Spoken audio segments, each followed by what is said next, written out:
Hello ಸ್ನೇಹಿತರೆ, ಕನ್ನಡನ ಓದೋದಕ್ಕೆ ಒಳ್ಳೊಳ್ಳೆ ಆಟಗಳಿದೆ. ಅದು ಯಾವುದು ಅಂತ ಹೇಳ್ತೀನಿ. ಫುಲ್ ವಿಡಿಯೋನ ಯೂಟ್ಯೂಬ್ನಲ್ಲಿ ನೋಡಿ. ಹಲವಾರು ಆಟಗಳಿದೆ. ಈ ರೀಲ್ನಲ್ಲಿ ನಾನು ನಿಮಗೆ 3 ಥರದ ಆಟ ಹೇಳ್ತೀನಿ. ಯಾವುದಪ್ಪ ಅಂದರೆ ಮೇಕ್ ನ್ಯೂ ವರ್ಡ್ಸ್. ಮಕ್ಕಳಿಗೆ ಕೆಲವು ಅಕ್ಷರಗಳನ್ನ ಕೊಟ್ಬಿಟ್ಟು ಆ ಅಕ್ಷರಗಳಿಂದ ಹೊಸ ಪದಗಳನ್ನ ರಚಿಸೋದು ಹೇಗೆ ಅಂತ ಹೇಳ್ಕೊಟ್ಟು ಈ ಆಟನ ನಾವು ಆಡಿಸ್ಬೋದು. Game number 2 crossword. ಅಂದ್ರೆ ಇಲ್ಲಿ ನೀವು ನೋಡ್ತಾ ಇದ್ದೀರಾ, ಕಮಲ ಇದೆ. ಸೊ ಇಲ್ಲಿ ಲೆಫ್ಟ್ ಆರೋ ಇದೆ.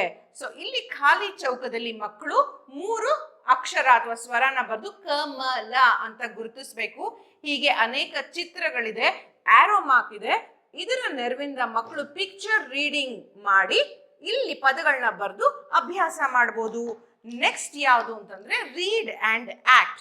ಸೊ ಇದಕ್ಕೆ ನಾವು ಮಕ್ಕಳಿಗೆ ಕೆಲವು ಪಿಕ್ಚರ್ ಕಾರ್ಡ್ಸ್ನ ತೋರಿಸ್ಬೋದು.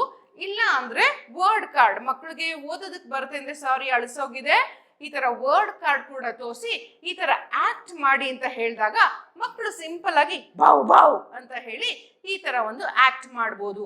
ಪೂರ್ತಿ ವಿಡಿಯೋನ 10 ಗೇಮ್ಸ್ನ ಯೂಟ್ಯೂಬ್ನಲ್ಲಿ ನೋಡಿ. ನೆಕ್ಸ್ಟ್ ರೀಲ್ನಲ್ಲಿ ಸಿಗ್ತೀನಿ.